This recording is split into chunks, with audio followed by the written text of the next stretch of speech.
बात करेंगे अयोध्या से बड़ी खबर की, जहां आज अयोध्या दौरे पर रहेंगे मुख्यमंत्री योगी आदित्यनाथ। अयोध्या में आयोजित दीपोत्सव 2024 कार्यक्रम में शामिल होंगे। आज 25 लाख दियों से जगमग होगी रामनगरी। ये बड़ी खबर आपको बता रहे हैं अयोध्या से। सरयू घाट में महाआरती में भी शामिल होंगे मुख्यमंत्री योगी आदित्यनाथ। तो आज का अयोध्या का कार्यक्रम है मुख्यमंत्री योगी आदित्यनाथ का, जहां दीपोत्सव 2024 में वो सम्मिलित होंगे। अयोध्या में दीपोत्सव 2024 आयोजित हो रहा है और यहां पर 25 लाख दियों को जलाया जाएगा और एक नया रिकॉर्ड कायम किया जाएगा। वहीं पूरी रामनगरी आज 25 लाख दियों से जगमग होगी। सरयू घाट में महाआरती में भी शिरकत करेंगे मुख्यमंत्री योगी आदित्यनाथ। और हमारे ब्यूरो चीफ प्रदीप आनंद श्रीवास्तव हमारे साथ फोन लाइन पर जुड़ चुके हैं। प्रदीप, आज मुख्यमंत्री का अयोध्या दौरा है, क्या कार्यक्रम उनके प्रस्तावित हैं?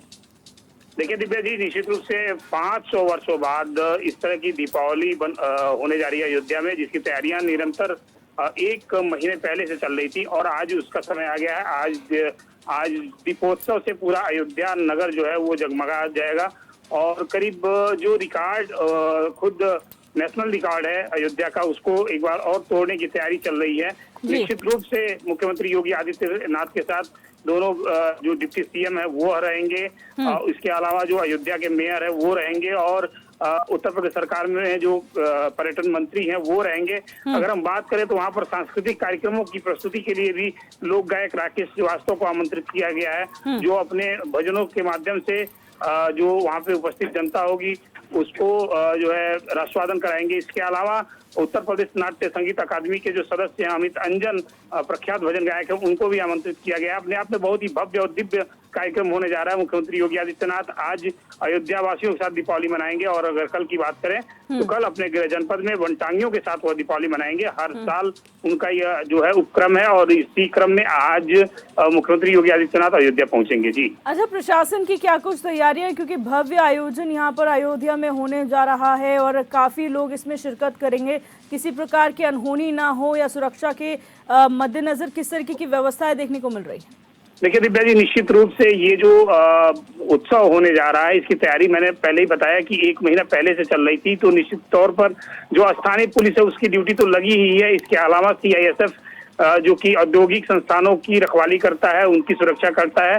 राम जन्मभूमि का जो मंदिर है वो सीआईएसएफ के हवाले है, तो निश्चित रूप से सीआईएसएफ और सीआरपीएफ की जो टुकड़ियां हैं वो भी जो है सुरक्षा दस्ता के रूप में वहां पर मौजूद रहेंगी सरयू घाट के किनारे। और शाम का जो समय होगा उस समय जो मुख्यमंत्री की सुरक्षा से जुड़े हुए अधिकारी हैं वह भी जो है वहां पर मौजूद रहेंगे। तो सुरक्षा त्रिस्तरीय रहेगी कहीं ना कहीं से।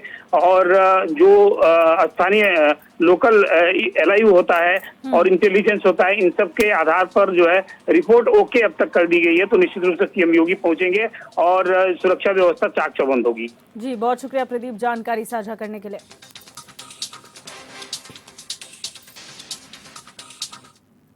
खबर गोरखपुर से है, जहां कुसमी वन के बीच बसे वनटांगिया गांव जंगल तिकोनिया नंबर 3 के लोग मुख्यमंत्री योगी आदित्यनाथ के आगमन की प्रतीक्षा में उल्लासित और उमंगित हैं। यहां दीप योगी के नाम पर प्रज्वलित होते हैं। वनटांगिया गांव जंगल तिकोनिया नंबर 3 में प्रशासन अपनी तैयारियों में जुटा हुआ है। तो गांव के लोग मुख्यमंत्री की अगवानी में अपने अपने घर द्वार को साफ सुथरा बनाने, रंग रोगन करने और सजाने संवारने में लगे हुए हैं। मुख्यमंत्री जिले की कई ग्राम पंचायतों को कुल 185 करोड़ रुपए के विकास कार्यों की सौगात भी देंगे।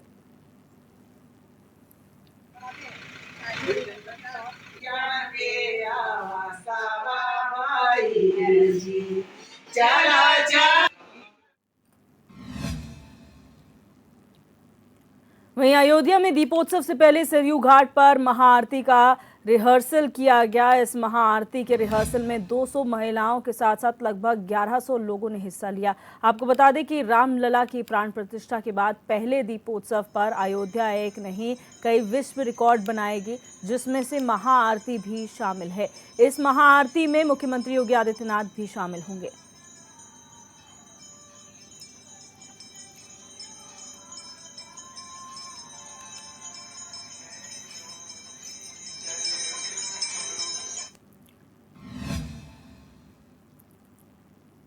दीपावली पर्व के अवसर पर श्रावस्ती के अलकेशेंद्र इंटर कॉलेज पिनगा में दीपोत्सव समारोह का भव्य आयोजन किया गया, जिसमें 21,000 दीपों को प्रज्वलित कर दीपोत्सव कार्यक्रम का आयोजन किया गया। कार्यक्रम का शुभारंभ विधायक राम फेरन पांडे ने भगवान गणेश और भगवान धन्वंतरी को पुष्प अर्पित कर की। इस दौरान छात्राओं ने गणपति और सरस्वती वंदना कार्यक्रम का आयोजन किया।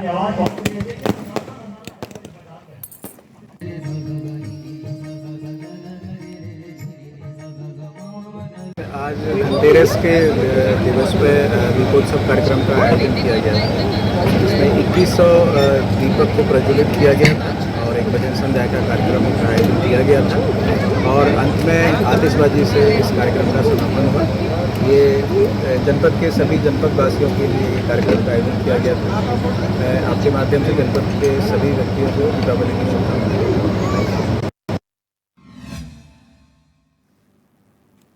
आगरा के तहसील बाह क्षेत्र में बीजेपी के वरिष्ठ नेता दुर्विजय सिंह शाक्य ने बटेश्वर पशु और लोक मेले का उद्घाटन किया। उसके बाद बीजेपी नेता ने भगवान ब्रह्मलाल बटेश्वर नाथ के मंदिर में पूजा अर्चना की। इस मौके पर बीजेपी नेता ने मंदिर में मौजूद सैकड़ों लोगों के साथ दीपदान किया। आपको बता दें कि ये मेला आगामी 20 नवंबर तक चलेगा।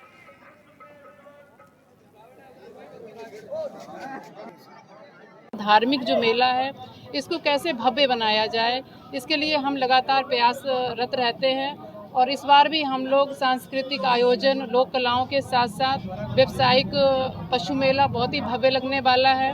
भव्य मेला लगने के साथ ही साथ 5 तारीख से रामलीला, रासलीला, मयूर नृत्य का आयोजन किया जाएगा, जो कि 19 तारीख तक लगातार चलेगा। उसके बाद खेलों को बढ़ावा देने के लिए ग्रामीण क्षेत्र में बच्चों की प्रतिभाओं को निखारने के लिए हम लोगों का इस बार प्रयास रहेगा कि ज़्यादा से ज़्यादा खेलों में बच्चों गतिविधियों को बढ़ावा दिया जाए। दोनों हमारे ट्रस्ट की कमेटी, हमारी जिला पंचायत, दोनों ने मिलकर यहाँ मेले की व्यवस्थाएं बहुत अच्छी की हैं। आज 51,000 दीपों का यहाँ प्रज्वलित किए गए हैं। आप सब जानते हैं छोटी काशी के नाम से ये प्रसिद्धि है यहाँ की।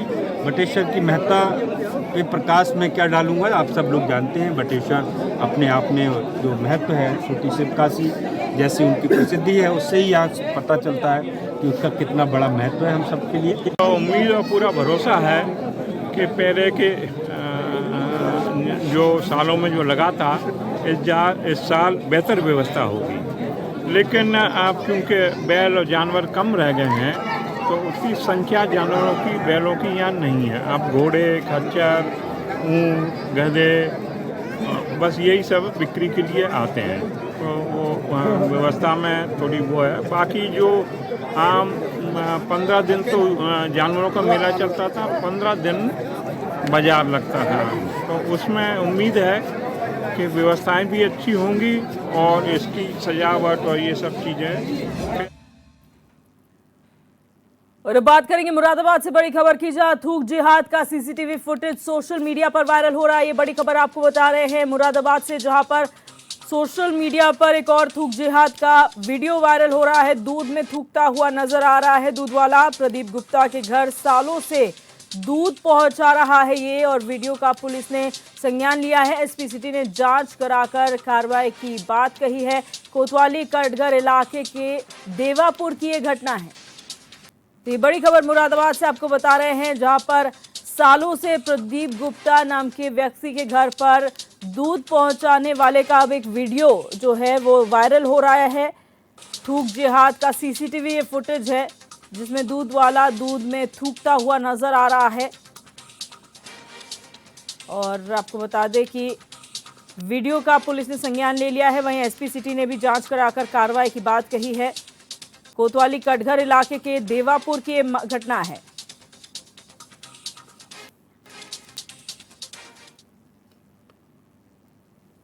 देखिए, ये जो वीडियो वायरल हो रहा है, इसका संज्ञान हम लोग ने लिया है। अभी हाल में ही हम लोगों को ये कल बताया गया था और आप लोग के द्वारा भी शेयर किया गया है। इसमें जो वीडियो है, इसकी जांच कराई जा रही है। इसमें अभी तक हमारे थाने पर किसी के द्वारा कोई तहरीर नहीं मिली है, कोई सूचना नहीं मिली है। अगर कोई लिखित तहरीर मिलती है हम लोगों को, तो उसमें हम लोग इस पूरे वीडियो की जांच कराएंगे। इसकी सत्यता देखी जाएगी कि इसमें जो व्यक्ति इस तरह से करता हुआ दिख रहा है, वो वाकई क्या कर रहा है, और उसके हिसाब से जो हमारी जांच के बाद जो फाइंडिंग्स होगी उसके हिसाब से हम इसमें विधिक कार्रवाई कर पाएंगे। और बड़ी खबर है गोंडा से, जहां न्यायिक सदर तहसील में भ्रष्टाचार पसर रहा है, पेशकार कर रहा रिश्वत की मांग। ये बड़ी खबर आपको बता रहे हैं गोंडा से, जहां पर पेशकार सुरेंद्र कुमार का रिश्वत मांगते हुए वीडियो वायरल हो रहा है। 100 रुपए प्रति फाइल रिश्वत की मांग यहां पर की जा रही है। तहसीलदार पेशकार से 100 रुपए प्रति फाइल लेता हुआ नजर आ रहा है। तहसीलदार अनीश सिंह पर पहले भी भ्रष्टाचार के आरोप लग चुके हैं, कोई पहला मामला नहीं है उनके खिलाफ, और एक बार फिर जो है वो ऐसा मामला सामने आया है जहां पर न्यायिक सदर तहसील में भ्रष्टाचार पूरी तरह से फैला हुआ है। पेशकार कर रहा रिश्वत की मांग। पैसा नहीं देखे तो फाइल लगवा दी तो हरा जाए, पहले निकलवाएंगे कितने दी पैसा आप नहीं देते मनते, हम तो वही लगा देते हैं कि आप चाहो तो दे दीजिए, हम 150 साहब को दे देंगे, 100 रुपये फाइल में देना होता है साहब, तो 100 रुपये हम घर देते हैं, और मुंशी लोगों को जो देते हैं डेली आप को नहीं देते, तो सहयोग न दीजिए, मुंशी न दीजिए। पहले शख्स हैं आप जिन्होंने बोल रहे हैं जिन्होंने पैसा नहीं देता हूँ। हाँ, आपसे बोले सब हिम्मत नहीं रखे थे, मुझे नहीं चाहिए। हाँ, मुझे चाहिए नहीं। हाँ, 300 पर फाइल लोग दे जाते हैं, अपने मन से दे जाते हैं। हाँ, सब लोग दे जाते हैं। हाँ, पैसा तो हम नहीं देते। और हमारे संवाददाता प्रवीण श्रीवास्तव हमारे साथ फोन लाइन पर जुड़ चुकी। प्रवीण, जानकारी चाहेंगी क्या पूरा मामला है? मैं देखिए बताना चाहिए, पूरा मामला गोंडा सदर तहसील में न्यायिक का है, जहाँ पे आप देख सकते हैं किस तरह से यहाँ पेशकार लोगों से रिश्वत की मांग कर रहा है और खुलेआम कह रहा है कि आप तो 100 रुपए मांगते हुए नजर आओ। तो उसका कहना है कि यहाँ लोग तो आकर खुश होकर 300 रुपए देके जाते हैं, और आप मुझे भी ऊपर 100 रुपए देना पड़ता प्रतिफल, अगर आप नहीं देंगे तो मुझे अपने जेब से देना पड़ेगा, ऐसा कहता हुआ इस वीडियो में नजर आ रहा है। देखिए, अच्छा, ये जो तहसीलदार है वो कहा जा रहा है कि पहले भी यहाँ पर कई आरोप उन पर लग चुके हैं भ्रष्टाचार के, और अब पेशकार भी इस तरीके से डिमांड कर रहा है। देखिए, जहाँ तक ये भ्रष्टाचार की बात है, विभाग में भ्रष्टाचार पूरी तरह से भ्रष्टाचार फैला हुआ है, और भ्रष्टाचार की बात आप कितनी करेंगे जितनी में, मगर इस तरह के भ्रष्टाचार के वीडियो जब हमारे वीडियो में कैद हो जाते हैं तो इस तरह की बातें निकलकर सामने आती हैं, और भ्रष्टाचार चरम सीमा पे, जिसको आप साफ वीडियो में देख सकते हैं। अच्छा, जीरो टॉलरेंस की बात यहाँ पर योगी सरकार करती है, तमाम मंचों पर, तमाम प्लेटफॉर्म्स पर ये कहा जाता है कि भ्रष्टाचार नहीं होने दिया जाएगा, लेकिन अगर भ्रष्टाचार हो रहा है तो उसकी जिम्मेदारी कौन लेगा? देखिए, योगी सरकार कितना भी दावा कर ले, जीरो टॉलरेंस की बात कर ले कि भ्रष्टाचार को रोकेंगे, भ्रष्टाचार नहीं हो पाएगा, मगर भ्रष्टाचार भी अपनी चरम सीमा पर फैल चुका है, और भ्रष्टाचारियों का दावा है कि हम भ्रष्टाचार करके रहेंगे। जिस तरह से वीडियो आप देख सकते हैं, भ्रष्टाचार रुकने का नाम नहीं, मगर इस भ्रष्टाचार पूरी तरह से व्याप्त है, मगर इस तरह के भ्रष्टाचारियों की तस्वीर जब कैमरों में कैद हो जाती है तब निकलकर सामने आती है, और ये भ्रष्टाचार कब रुकेगा, ये एक बहुत बड़ा विषय है। जी, बहुत शुक्रिया प्रवीण जानकारी के लिए। आपसे बोले सब हिम्मत नहीं रखे। और अब बात करेंगे हमीरपुर से। बड़ी खबर की जा, तेज रफ्तार ट्रक ने बाइक को टक्कर मारी है। ये बड़ी खबर हमीरपुर से आपको बता रहे, जहां तेज रफ्तार का कहर देखने को मिला है। हादसे में 2 की मौत, वहीं एक गंभीर रूप से घायल हुआ है। घायल व्यक्ति को अस्पताल पहुंचाया गया है। हालत नाजुक होने पर हैलेट अस्पताल कानपुर उसे रेफर किया गया है। रास्ते में घायल व्यक्ति ने भी दम तोड़ दिया। ट्रक चालक ट्रक छोड़कर मौके से फरार हो गया है। सदर कोतवाली क्षेत्र के अमन शहीद इलाके की ये घटना है, जहां पर तेज रफ्तार का कहर एक बार फिर देखने को मिला है, जहां तेज रफ्तार ट्रक की चपेट में जो है बाइक सवार आ गए और तेज रफ्तार ट्रक ने बाइक को टक्कर मार दी। इस हादसे में 2 लोगों की मौके पर ही मौत हो गई थी। वहीं एक व्यक्ति गंभीर रूप से घायल हुआ था, जिसे पहले अस्पताल पहुंचाया गया, जहां से हालत नाजुक देखते हुए उसे कानपुर के हैलेट अस्पताल रेफर कर दिया गया, लेकिन रास्ते में ही उसने दम तोड़ दिया।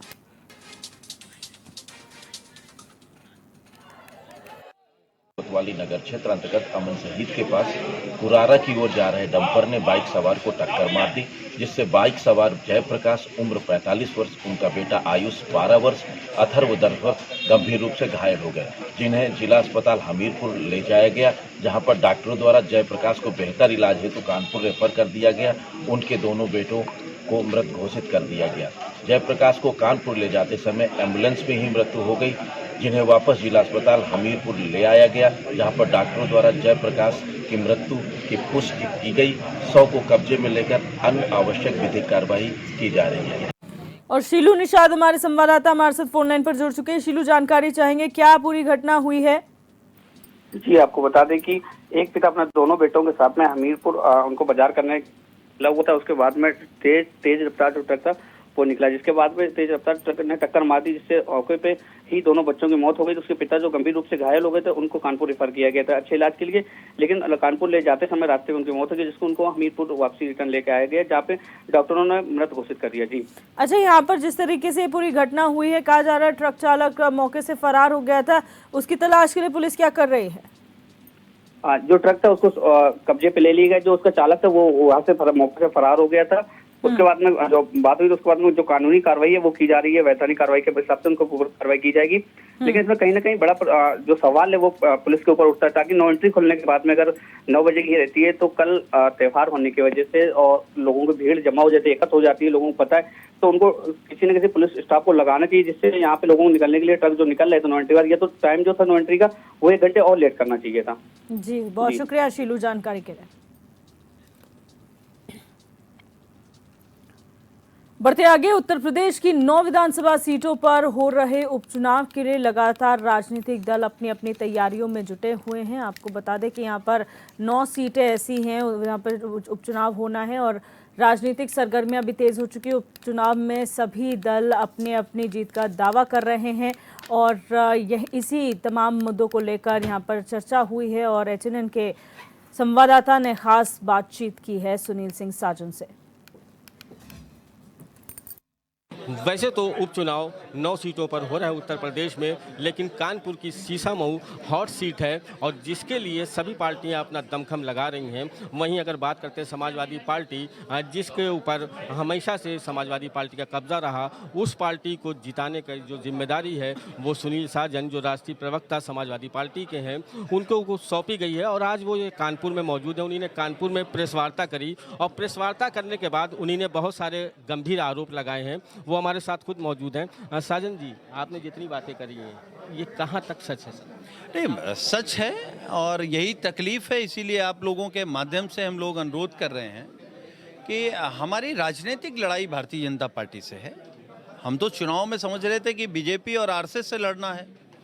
अब चुनाव अगर थानेदार लड़ेगा, एसीपी लड़ेगा या बिजली विभाग लड़ेगा, नगर निगम लड़ेगा, तो ये तो चुनाव आचार संहिता का उल्लंघन है। और अगर चमनगंज के एसओ की सबसे ज़्यादा शिकायत आई है कि वो समाजवादी पार्टी के सीसामऊ के हर कार्यकर्ता नेता के घर जो सभासद है या चुनाव लड़ा है उसको धमका रहे हैं फ़ोन करके, घर जा करके, और कह रहे हैं कि हम अजय सिंह बिष्ट के रिश्तेदार हैं, दिनेश सिंह बिष्ट। तो हम तो पहली बार सुन रहे हैं कि योगी जी के रिश्तेदार हैं। हम तो आपके चैनल के माध्यम से माननीय मुख्यमंत्री जी से भी जानना चाहेंगे कि क्या सच में आपके रिश्तेदार हैं, और अगर उनको बड़ा शौक है बीजेपी की नीतियों को आगे बढ़ाने का तो वर्दी उतार दें, चले जाएं, भारतीय जनता पार्टी की सदस्यता ले लें। सदस्यता अभियान चल रहा है, आ जाएं, हम लोग उनसे भी लड़ लेंगे। हम लोग पुलिस का सम्मान करते हैं, वर्दी का सम्मान करते हैं, कानून को मानते हैं, कानून तोड़ नहीं रहे हैं और उम्मीद करते हैं कि कानून के रखवाले भी कानून नहीं तोड़ेंगे। जिस तरह से आप कह रहे हैं कि आपकी लड़ाई नगर निगम से है, बिजली विभाग से है या एक इंस्पेक्टर से आप लड़ाई है, तो फिर अगर जब इससे लड़ाई आप लड़ रहे हैं तो फिर आप कैसे चुनाव जीतने का दम भर रहे हैं? देखिए, हम समाजवादी लोग हैं। हम तो आपके चैनल के माध्यम से अनुरोध कर रहे हैं कि बीजेपी से लड़ने दो। हमारी लड़ाई और किसी से नहीं है, लेकिन जो लड़ना चाहेगा उससे भी लड़ेंगे। इसके लिए आपने कोई शिकायत किसी से करी है? कहीं जाएंगे? हम लोग चुनाव आयोग में शिकायत करेंगे। जिन अधिकारियों की सबसे ज़्यादा शिकायत आ रही है, हम लोग अनुरोध करेंगे कि उन अधिकारियों को चुनाव तक हटा दिया जाए, जिससे निष्पक्ष चुनाव सीसामऊ विधानसभा का हो सके। देखिए, ये थे हमारे साथ सुनील साजन, जो कह रहे थे कि हम आपके माध्यम से मुख्यमंत्री से भी ये कहना चाहेंगे कि वो इस तरीके से चुनाव न लड़ें। हमको जो है सिर्फ भारतीय जनता पार्टी से चुनाव लड़ने दिया जाए और जिस तरीके की शिकायतें आ रही हैं इसको लेके हम चुनाव आयोग से भी शिकायत दर्ज करेंगे। कैमरा पर्सन शशांक शुक्ला के साथ इब्ने हसन जैदी, HNN न्यूज़ कानपुर। गाजियाबाद की जिला कोर्ट में मंगलवार को एक जमानत के मामले में अधिवक्ताओं और जिला जज के बीच कोतवाली में जमकर बहस हो गई, जिसके बाद जमकर हंगामा भी हुआ। भारी हंगामे के बीच पुलिस के पहुंचने पर मामला और ज्यादा बढ़ गया, जिसके बाद पुलिस को लाठीचार्ज करना पड़ा, जिससे कई वकील घायल हो गए। पश्चिमी उत्तर प्रदेश अधिवक्ता एसोसिएशन ने पुलिसकर्मियों के खिलाफ कार्रवाई करने की मांग की है। ये कहा, बल्कि उसने ये कहा इस डीसीपी ने कि मैं आपके खिलाफ चौकी फूकने की, बलवा करने की एफआईआर लिखाऊंगा। तो हमने कहा एफआईआर नहीं लिखा है, जो तुम्हारी मर्जी है वो लिखा दिए। केवल जिला जज को डिफेंड करने के लिए एसी डीसीपी को अपने जो लाठी चार्ज किया है उसको डिफेंड करने के लिए ये किया है। किसी वकील ने कोई पुलिस चौकी में नहीं घुसा, ना पुलिस चौकी में पुलिस थी, सारी पुलिस ऊपर। वादी जितेंद्र सिंह एडवोकेट के साथ साथ Abhishek Singh Yadav advocate, Nahar Singh Yadav advocate, Aurangzeb advocate एवं अन्य अधिवक्तागण वहाँ चैम्बर में मौजूद थे। अग्रिम जमानत से रिलेटेड सुनवाई अन्य को ट्रांसफ़र कराने हेतु अधिवक्ता के द्वारा मांग की गई है। मना होने पर वहाँ पे अग्रेसिव होके वहाँ अटैक करने लगे। कुछ देर बाद अग्रेसिवली डीजे साहब के चैम्बर में घुसने की कोशिश की गई। इसी बीच में जो मौके पर मौजूद पुलिस फोर्स, जो डीसीपी सिटी, एसीपी कविनगर एवं अन्य जो फोर्स है, डीजे साहब को सुरक्षित किया गया है। गाजियाबाद न्यायालय परिसर में हुई घटना मामले में अतिरिक्त पुलिस आयुक्त दिनेश कुमार पी ने बताया कि मामले में एफआईआर दर्ज कर ली गई है, जांच की जा रही है। जांच में जो भी दोषी पाया जाएगा उसके खिलाफ कार्रवाई की जाएगी। कचहरी गाजियाबाद जो जिला जज साहब के चैम्बर में एक मुकदमा की अग्रिम जमानत से संबंधित सुनवाई चल रही थी, जो 971/24 वादी जितेंद्र सिंह एडवोकेट के द्वारा 175 BNSS CJM के आदेश के तहत एक मुकदमा लिखा गया है, जो अंतर्गत धारा 420, 467, 468, 471, 120 बी के तहत कायम हुआ थाना कविनगर में 9 मुलजिम के खिलाफ गुलरेज आलम एवं अन्य 8 के विरुद्ध मुकदमा कायम हुआ था। जो ये 9 मुलजिमों को 25 तारीख को अग्रिम जमानत 28 तारीख तक मिली थी और आगे की जमानत से संबंधित सुनवाई आज 11:30 बजे के लगभग डीजे साहब के चैम्बर में सुनवाई चल रही थी, जिसमें वादी जितेंद्र सिंह एडवोकेट के साथ साथ Abhishek Singh Yadav advocate, Nahar Singh Yadav advocate, Aurangzeb advocate एवं अन्य अधिवक्तागण वहाँ चैम्बर में मौजूद थे। अग्रिम जमानत से रिलेटेड सुनवाई अन्य को ट्रांसफ़र कराने हेतु अधिवक्ता के द्वारा मांग की गई है। मना होने पर वहाँ पे अग्रेसिव होके वहाँ अटैक करने लगे। कुछ देर बाद अग्रेसिवली डीजे साहब के चैम्बर में घुसने की कोशिश की गई। इसी बीच में जो मौके पर मौजूद पुलिस फोर्स, जो डीसीपी सिटी, एसीपी कविनगर एवं अन्य जो फोर्स है, डीजे साहब को सुरक्षित किया गया है और अधिवक्ताओं से बीच से हटा के उनको अपने चैम्बर में भेजा गया है। इसी बीच में अधिवक्ताओं को बाहर निकलवाने की भी कोशिश हुई थी। जब पुलिस फोर्स डीजे साहब को सुरक्षित लेके अपना चैम्बर पे ले जा रहे थे, इसी मौके का फायदा उठा के अधिवक्ता नीचे स्थल पे पहुंचे और वहां पे जो चौकी पे मौजूद सामान, फर्नीचर वगैरह की तोड़फोड़ और आगजनी की घटना खारिज की।